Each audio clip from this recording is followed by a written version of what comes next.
Alright. Looks like I'm on the go. Alright, let's give this the old refresh just to make sure that this is working.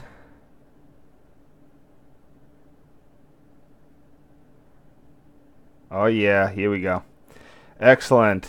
Well, since I don't think anyone's in the stream, I'm just going to talk to the people who watch this in reruns. We got a really fun episode tonight. I am going to be um, processing an old set of photos from a trip to Alto Tower back in 2004. And these are interesting because the tower is still open, and I got a tower invite thanks to an Amtrak guy I know who hooked me up. So while I'm waiting for people to join, I'm just going to do a quick thing here. I need to actually find the old photos because I don't really have them.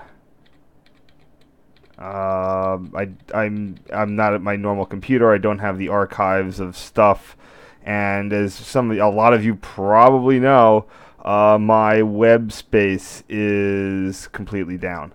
Has been for a while now, and here they are. Has been for a while. Not sure what I can really do to. Hopefully, it'll be back up at some point, but fingers crossed. But for anyone who liked my photo archives, I apologize for the disruption. But yeah, that's what's going on. Oh, that's interesting. Boink boink boink. Oh, I don't need these. Fuck.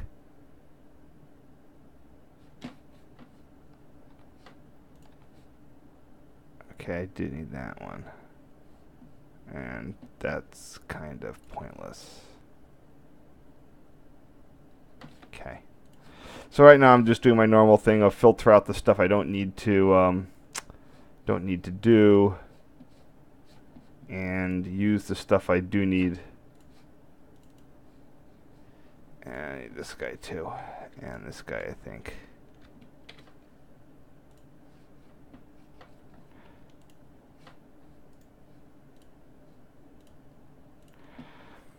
So I'm just getting all the old file names in here, so I have ready access to everything I looked up before. But I definitely, I was using a poor naming format, so I'm probably just going to redo all of these for fresh. But I'm just waiting for people. I'm assuming that no one's in the thing yet, so let's just make sure I can do this. When were these made? When was I doing this? So I'm just November 2004. Wow, that takes me back. Boo boo boo.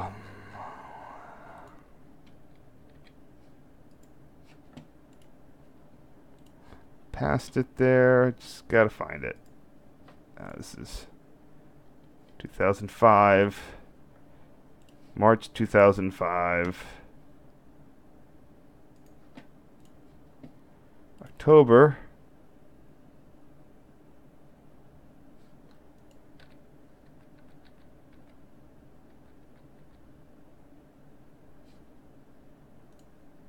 That's it. Probably.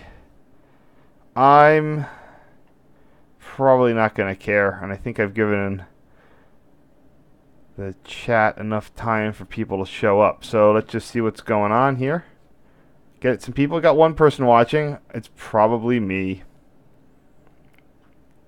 Probably is me. Is it me? I don't know if it's me. Okay. Well, I'm gonna cancel that just real quick. See who's in the chat. Is anybody in the chat? Someone's watching.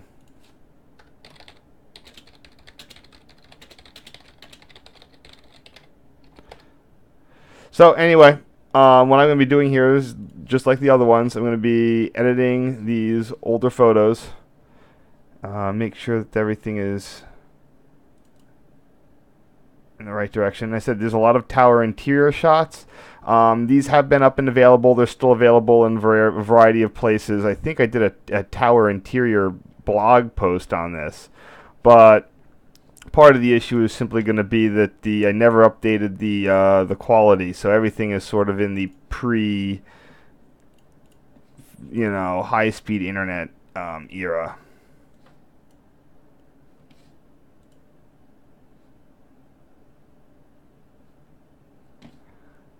So I'm not even sure I'm going to resize the stuff in the tower, so this is probably going to be a little easier than normal.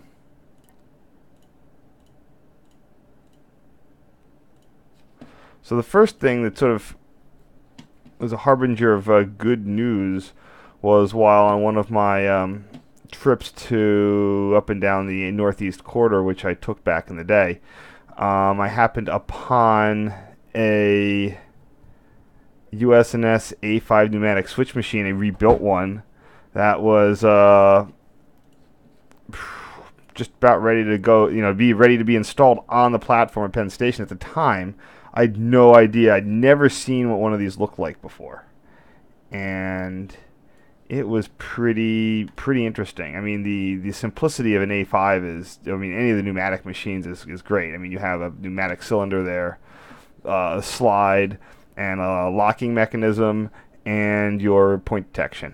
Power is all external. There's no motor, no nothing. I mean, air comes in one way, it moves. Air comes in the other way, it moves the other way. So this was a pretty neat find for simply sitting out on the platform at Penn Station. So.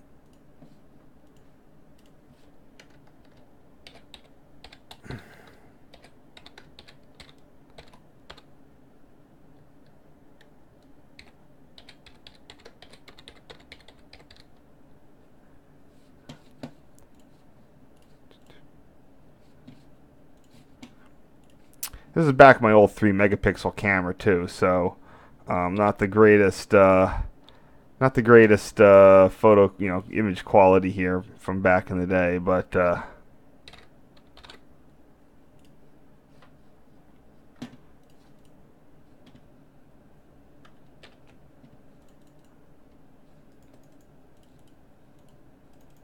maybe I don't need to resize these. I'll just probably let them through as normal.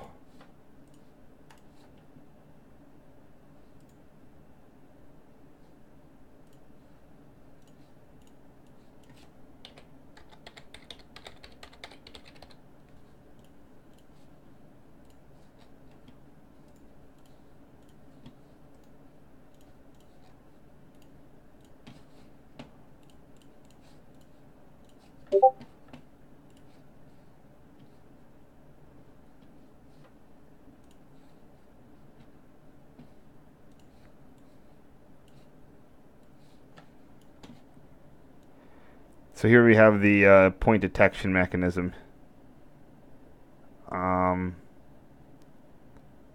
really opened one of these up, but again, it's fairly straightforward. It's just contacts in there, and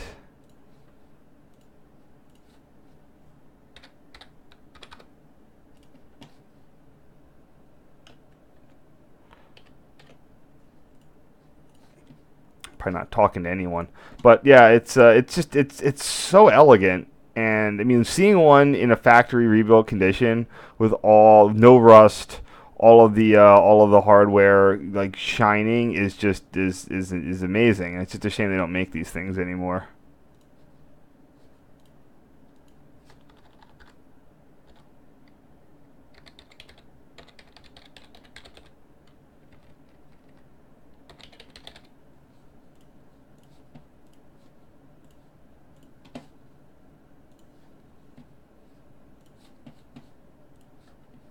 Yeah, here we go. Here's one of the ones where I hit it with a flash, which looked a lot better.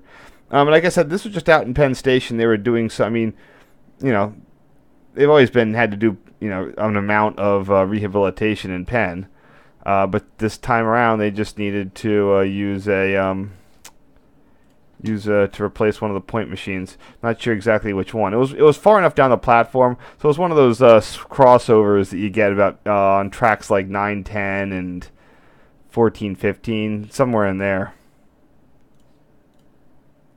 But we're just rolling up to the main game here, which will be Alto Tower and a few shots in the Railroaders Memorial Museum out in Altoona.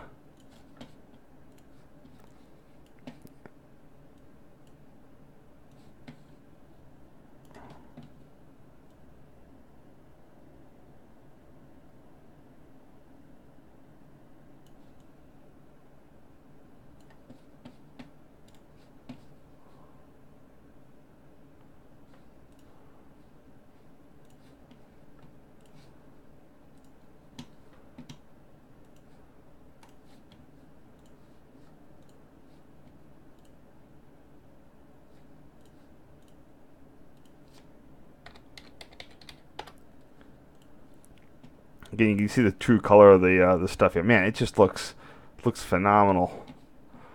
I think by this time, I'm not sure that these were still in the US&S catalog. They might have been. If so, they were to vanish in this time period. They went from being in the US&S catalog to being out of it, which I assume that they would they could probably still sell you one, but honestly, I think that A5s, if you needed a new one, you would just go to some sort of reseller. They still had the A10 in the catalog, and I think they had the yard machines, the direct acting yard machines. Those you can still buy as well. But both have also declined in popularity. Path is probably the only place that actually still some sort of pneumatics anymore. It's a damn shame. Let's see who's on the thing. Just still one person? Probably me. Alright, now we're on to the main thing. Here we have Cork Tower. You know, I always liked Cork. It was an interesting... I had pictures from the inside, and the name always sort of... always had fun with the name. So I always tried to take pictures of it. Now, we went out there on a Pennsylvanian turn. This was back when they still had 2 trains running on the PRR Main Line, 3 Rivers and the Pennsylvanian. And you could actually do on weekends only, you could do a day turn to Altoona, because there would be about 2 hours between because one of the trains used to be retimed. It was timed differently, and here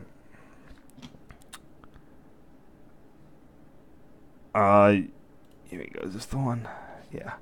One of the trains was timed differently, so you could on weekends there was about 2 hours from Altoona between when like one arrived and the other one. The 3 River, the Pennsylvanian, I think they both went to Chicago at some point. It was weird, but weekends it wasn't just 42, 43. There was like train 44, which was like a retimed weekend train, and yeah, you wouldn't get a lot of time in Altoona, but you get enough. And we did this round trip.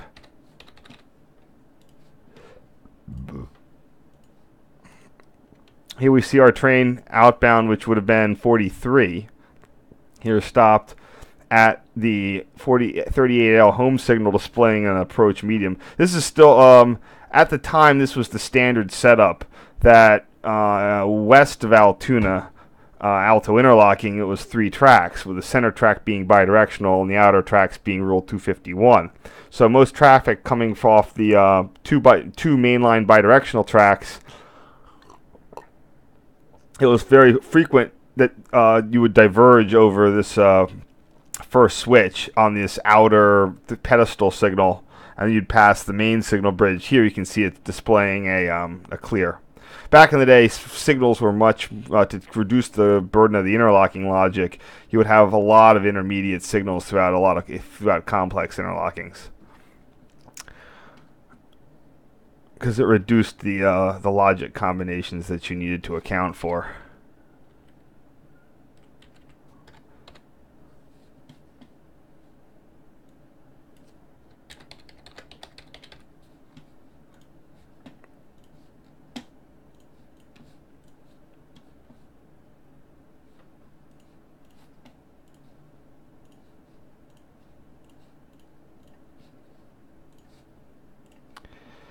So I went out on good old Amtrak 122. Well, the 43 was pulled by 122, which, I mean, it's P42. They've looked the same pretty much since they came in. They got dirty pretty quick.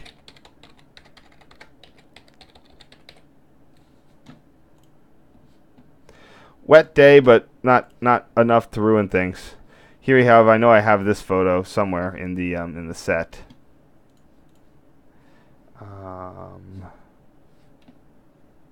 Probably this one. Yeah, there it is.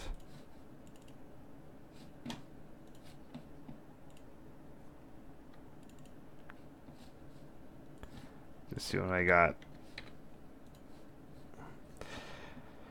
The pedestals, another thing that you cannot that vanished from the USNS catalog at some point, were installed during the PRR Main Line improvement project by Conrail in the mid '80s. It really came in when they rebuilt the Altoona Transportation Center, the place where my train has stopped, because it cut back on sight lines. There was 2 mast signals here up through the 80s or 90s, and when it impacted on the sight lines, they had to put in these pedestals or replacing the 32L, and there's another one.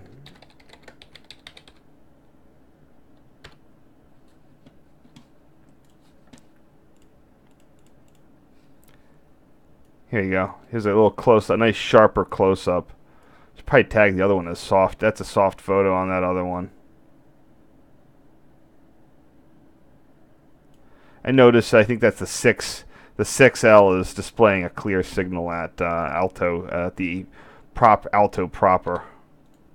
Call that soft.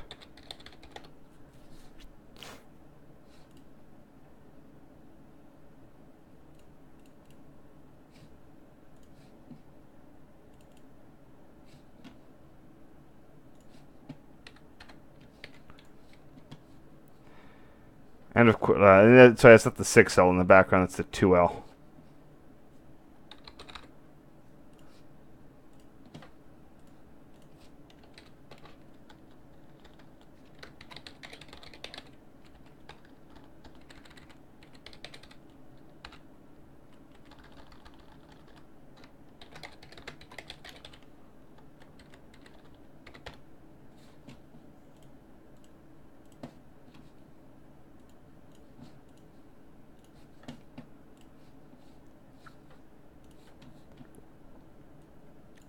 And here we have Amtrak, the train 43 departing Altoona, and it's gonna, taking its lineup onto track 1. No, it should be track 3 east.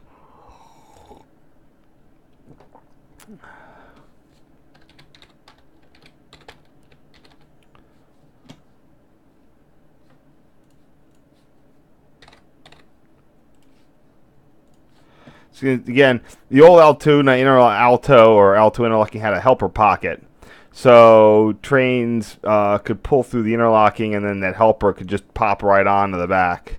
I think all that's handled in the yard now.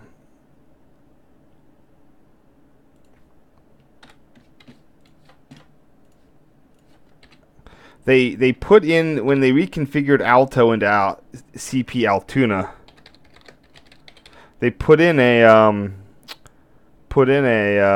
helper siding, but that has seemed to have been reconfigured at some point. One of the ends is gone. I don't know what they're doing with it, so I'm not sure how useful the whole helper system is.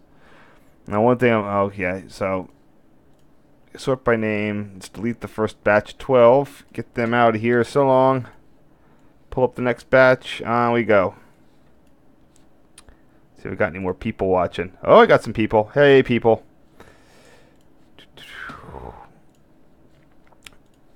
See, here comes the fun stuff.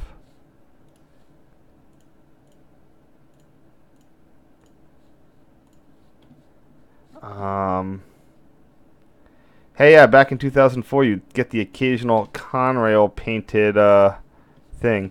And that there is, so here I'm pulling up the thing. The other one is the 36L signal. That guy there.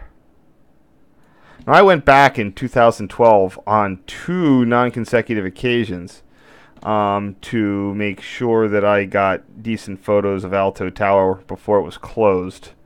And I did. I didn't get inside of it, but I got some decent pictures. Actually, there's a lot of Conrail. I forgot the Helpers one too.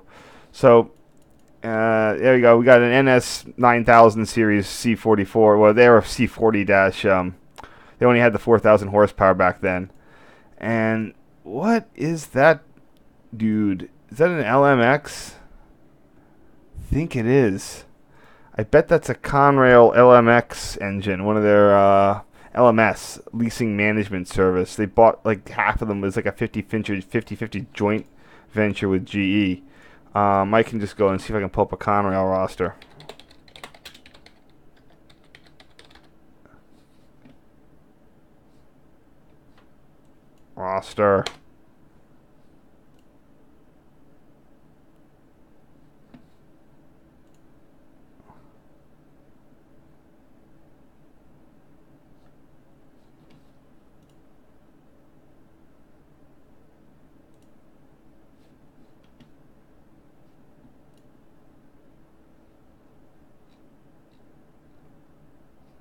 Yeah, see, it's a 3-digit thing on the side, so it's a C40-8. It's some LMS unit, something 52, probably 752.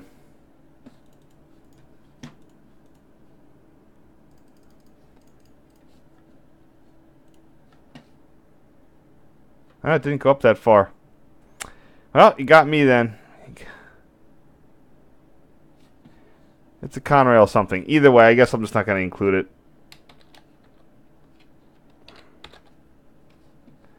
95.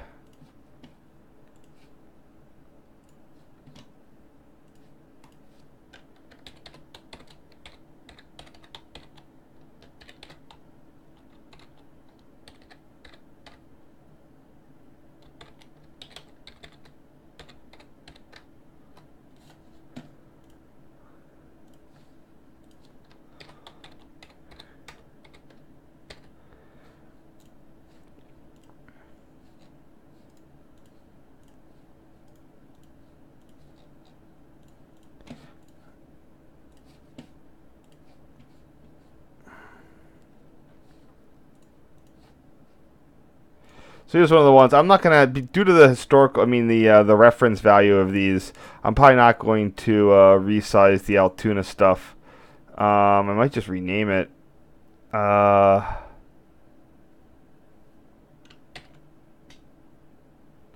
just gonna do renames, but all because again these are all 03 megapixel. Their actual size is they're only 600K. And their actual size is only like 2,000 by whatever. So this is where I just go and I just sort of rename it if I can. Let's see here.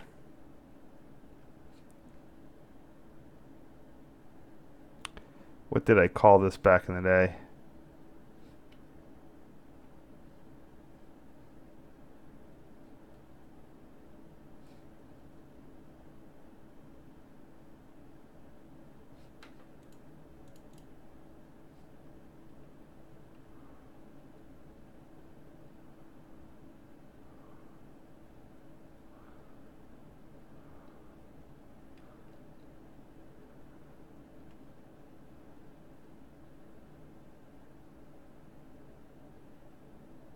Huh. I was playing around with lightning stuff when I first did this. So what is this? 17?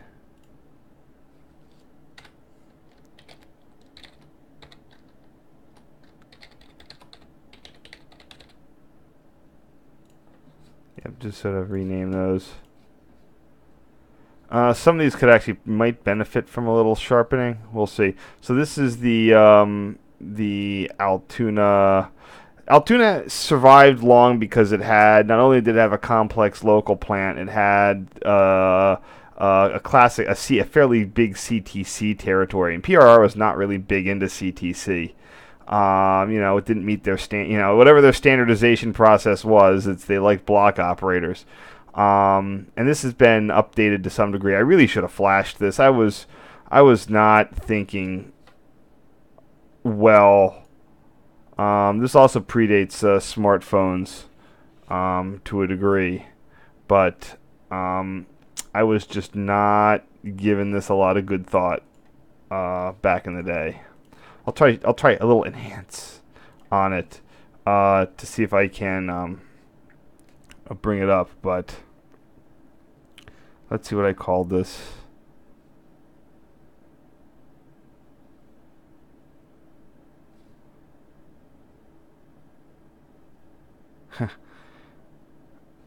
There's a lot of stuff. I thought I pulled them all out.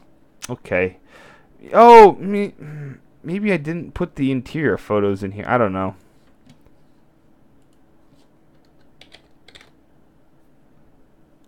Maybe I didn't. At the time, you didn't want to post the interior shots immediately. I might have stuck them somewhere, but I don't know where they are. So, whatever. This is the west end of the CTC machine. That's a little soft.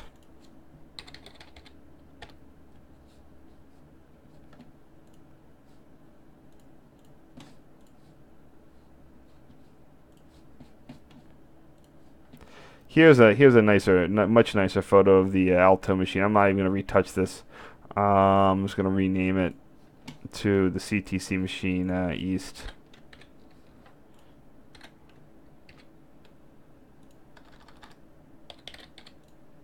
I think it was using LEDs by this point, or something that at least looked like LEDs. They used the indicator lights that you'd typically see on local control panels.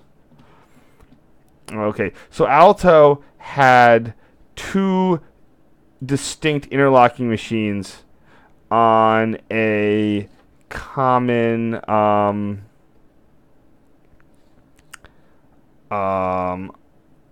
I want to do here? It had two distinct interlocking machines on a common numbering scheme.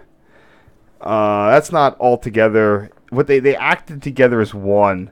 Let me check the thing. The diagram only shows, maybe the diagram shows like 3. Let's see. Kind of. Maybe the diagram does show it accurately. 1, 2, 3. Could be 3. This diagram is from the Multimodal Ways collection, of course, for interlocking charts circa 1998.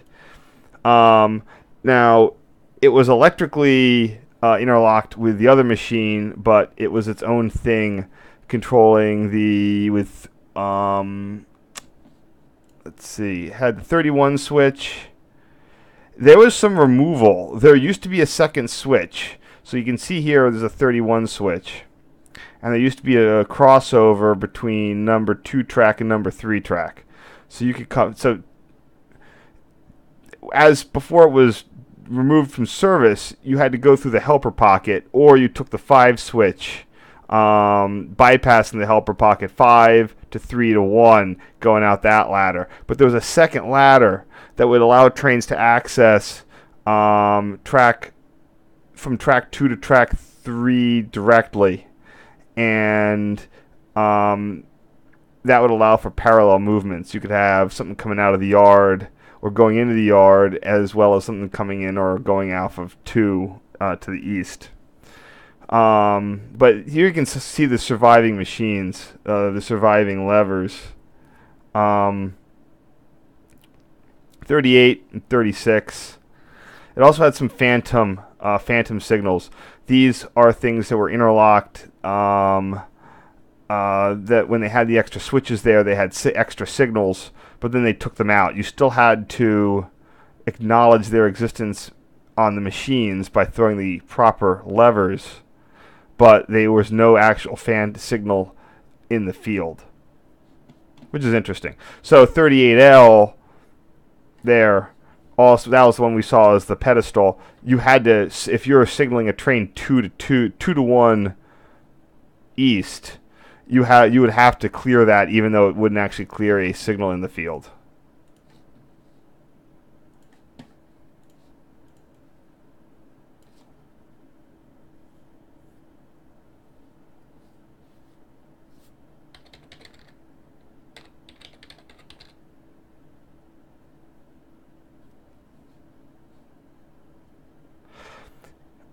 Also, if you didn't notice, I'm sorry to spend a lot of time on this one little dude here. Did I just save that? Oh, whatever. These aren't Model 14s. They're simply known as USNS electro-pneumatic machines. They predate them. These are the very old style, around first decade of the 20th century. A Tower and Penn Station have these. The throw of the levers is actually a smaller number of degrees than the newer ones. I forget what the difference is. I think the newer ones are 90-degree throws, and these are 60-degree throws. Apparently, there was some sort of safety issue with the 60-degree throw machines, but the ones that were there kind of got grandfathered.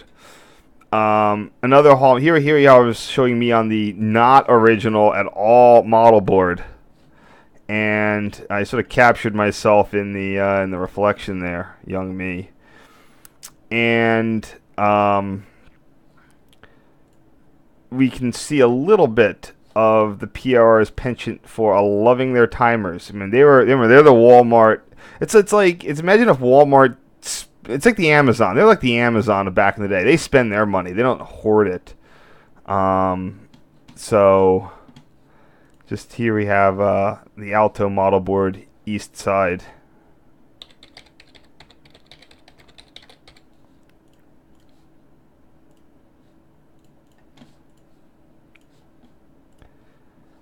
You can see all the different alarms and the timers. Yeah, PRR just wanted to have quick recovery from mistakes. And there's the slope machine over there. Just sort of sitting out.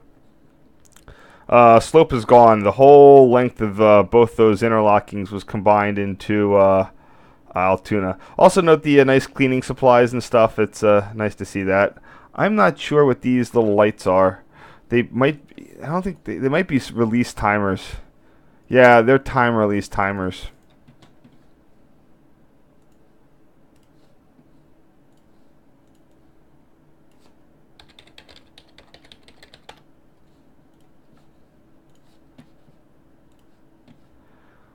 Here's another one I took of the timers in the west end of the model board.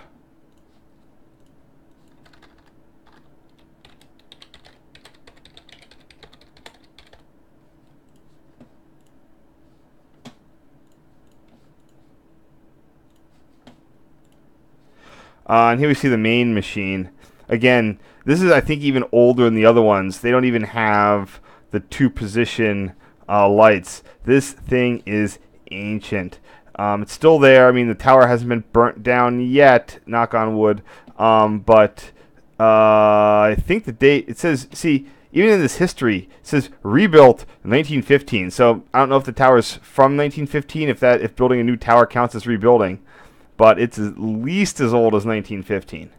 And I bet that's when that second machine came in, and I bet that this is older than 1915.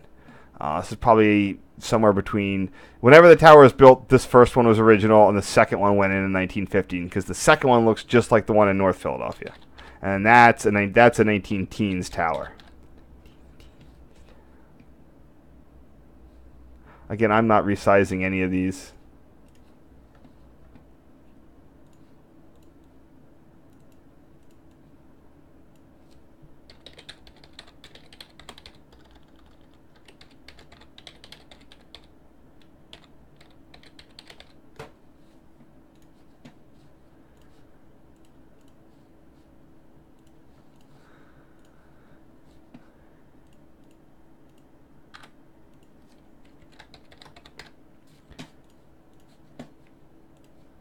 Here's the rear.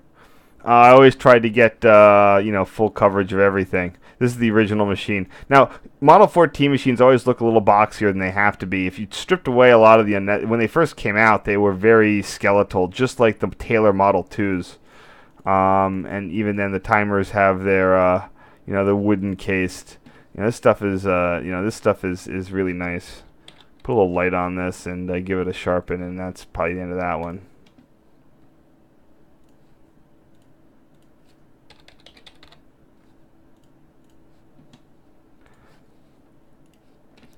And here we just see the crew area, duty lockers.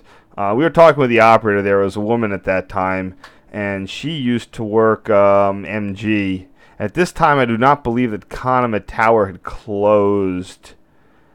Might have closed in 2003, but I think that this was now like the last tower on the.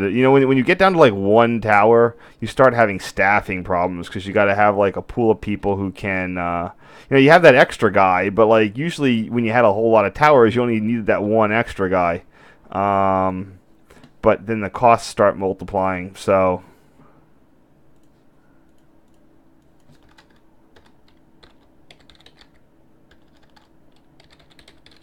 Well, the costs don't increase. It's just you can't spread them amongst more towers. So it was in the mid-90s is when between Alto and Conema was still traditionally worked by blocks up through the middle 90s. You had C Tower in Conema, SO, MO in Crescent, MG mid-grade, open part-time, and then Alto. And they did it the traditional way. And in the 90s, they did a blitz and closed everything except C and Alto. And then at some point, I think around 2003, C closed. And after that,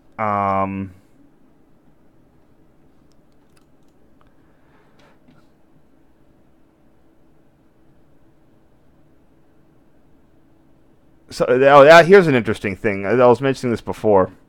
These hoppers here, they're going in on track 2, which is they're coming east on track 2. And it's the center track west of Alto. But there's only 2 tracks total east of Alto. And because of how the pockets and everything work, he was basically crossing over to go from track 2 to track 2. So that's track 2, that's track 3, that's track 1 over there. But to go from the middle track, he had to cross over, and then he gets back to track 2, I think, over there. Let me just double check those track numbers. What's he doing? You see, he's not going 2 to 2, he's going 2 to 1. I screwed that up back in the day.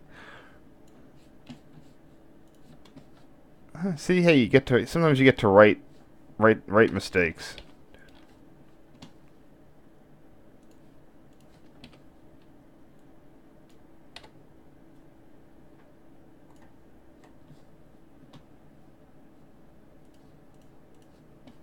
This doesn't need to be full size, so I'm just going to resize that one. Oh! I finished another thing. Well, this time I got to be careful about how many I delete. I think I just need to delete 10. Oops. Gotta sort by name and then delete 10. Yep, that's it.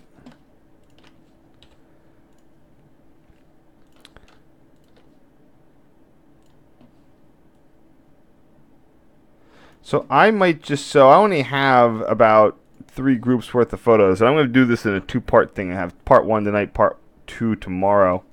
So I will probably be doing, this will be the last set for tonight, and then I'm going to do the remainder tomorrow.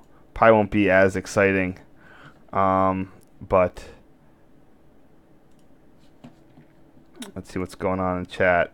Well, back down to less people. This is the interesting stuff, I swear. I really needed to have been using more flash. Now, again, part of the issue is that this is back in the day when you don't have a lot of memory card space.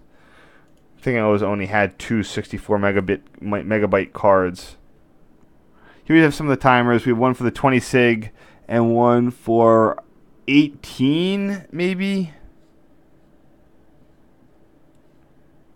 20R, yeah, he's out of the pocket.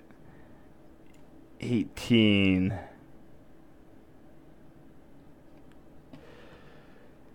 There it is. Yeah, I guess that makes sense. It's 3-minute signal. Is that 18? Yeah, it's 18. So it's 20R and 18R signals. Also notice on the dwarf signals, 20R, 34R, or the 10L, that you don't have any slow clears. That's another PRR little trick, is that they would tend to save money by not allowing their dwarf signals to display slow clear. That way they just need to look in that one block ahead and they'd be like, good to go or not good to go.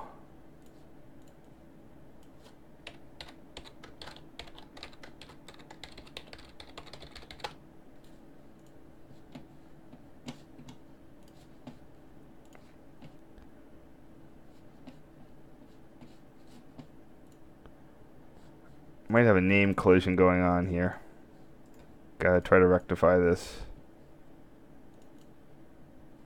Okay, yeah. It's model board east plus timers.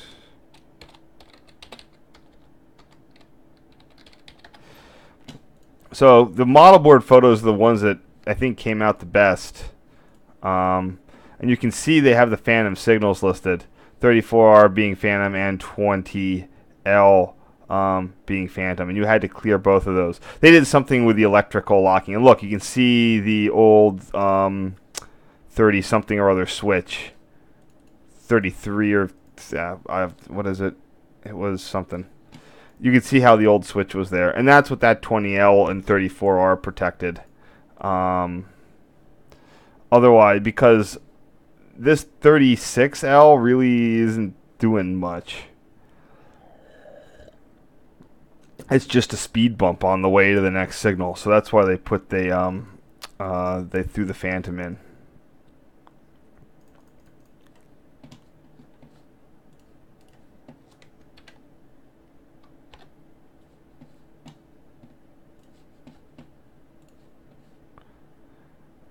Central portion of the model board, kind of. How many pictures of the model board? Okay, I'm gonna have 4. Probably should try to do a photo stitch with these.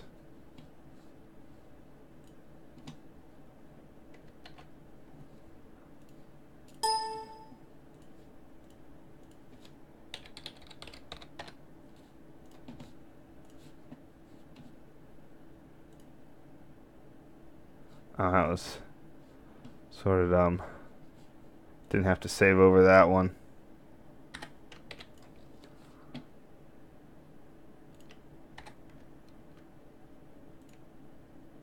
Actually, I didn't.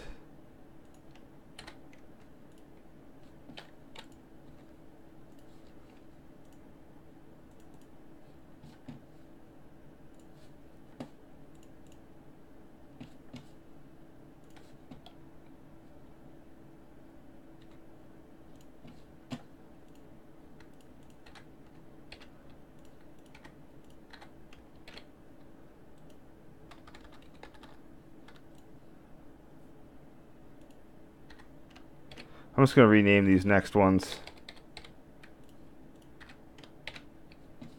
No. We can discuss them all individually, though.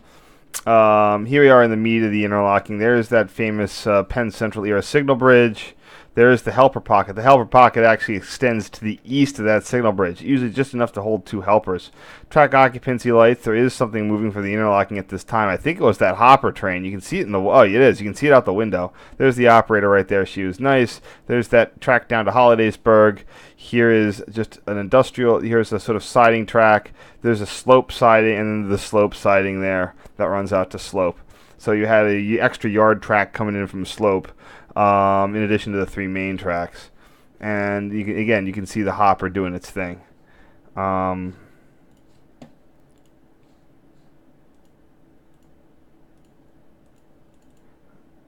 Yeah, you can see there's more of the hopper lighting stuff up on 2-track there. And here we have the western end of the interlocking.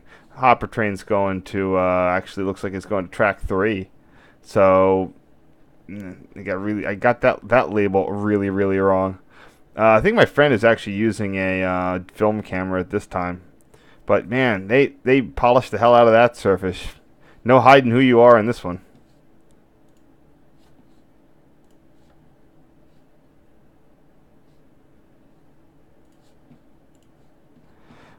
You know, to a nice IBM, probably a PS2, which would be surprising. I mean, IBM did like its industrial products.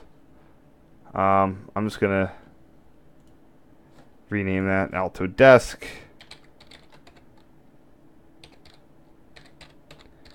In the eastbound direction. Here we have another thing of the CTC board. Probably gonna try to give it a little sharpen before I save it.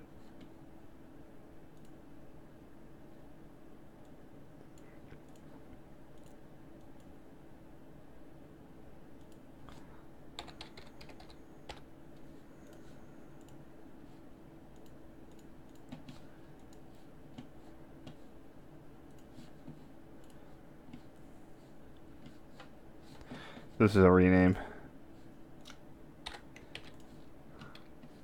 This is 36.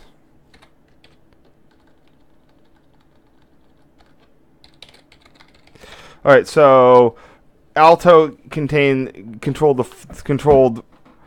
Works, which is pretty complicated. Rose, which was a yard-only interlocking. Homer, that really simple one, and then Annis, which is it's the east gateway to Altoona Yard. That's where you have the 2 yard tracks branch off and some other things.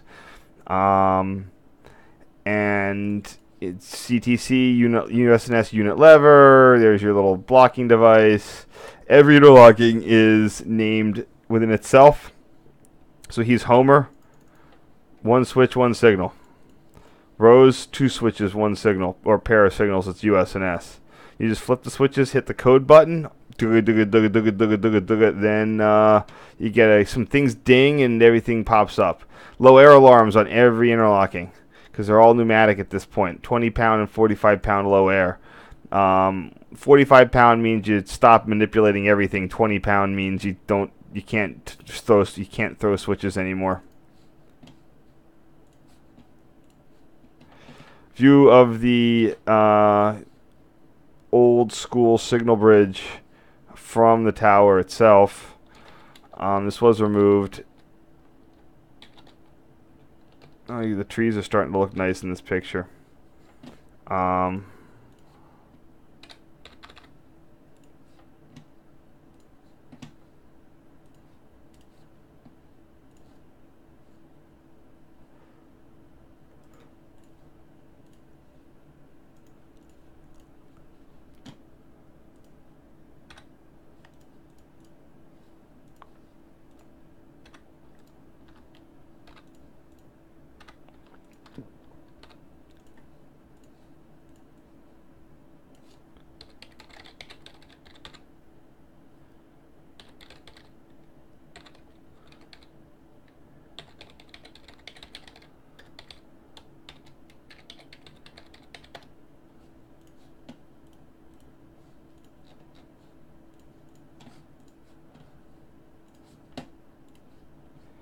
Here we have the rear steps. Notice the detail work in the building. It's not only survived, but it was superbly done there.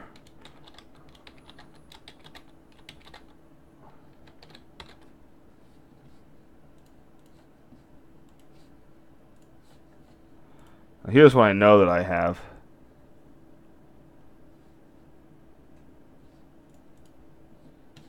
Call it the back stairway. I'll keep true to some of my old names.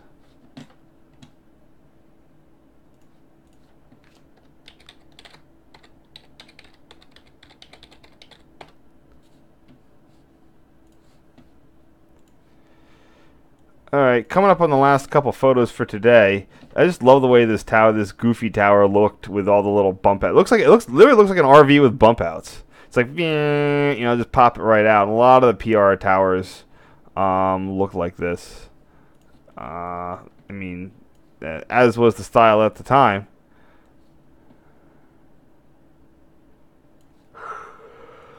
Oh, well. Yeah, I'm just going to leave this photo alone. I'm not going to really touch it much. And again, this sort of ground level shot was because my guy had called the operator, and she was just like, yeah, we were on the wrong side of the tracks. We didn't know how to get across. She was just like, yeah, walk across. No big deal. There's a fence the other way. She didn't feel like opening the door. So...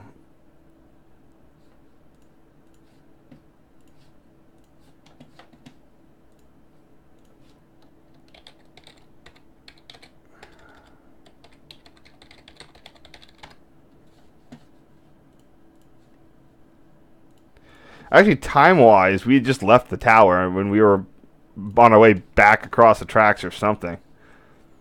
Oh, yeah, I just was able to get this photo. Yeah, because, you know, when you're hanging out with the operator, they're cool that way.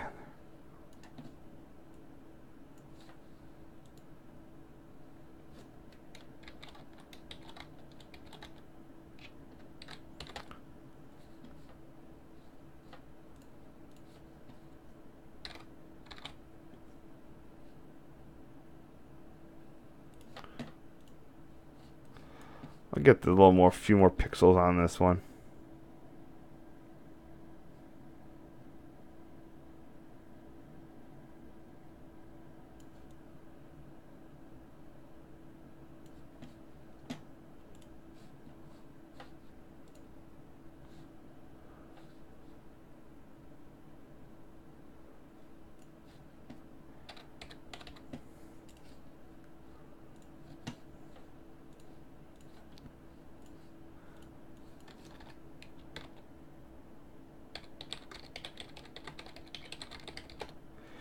And I think that's all I'm going to do today. See if I got any people saying hi or doing things. Oh, just down to me. Boo-hoo. Anyway, thank you for attending today's. I will be back tomorrow, finishing out the set here. A lot of neat things. Besides the tower, we're going to be going over to the Altoona Railroaders Museum for a brief period of time. Fuck.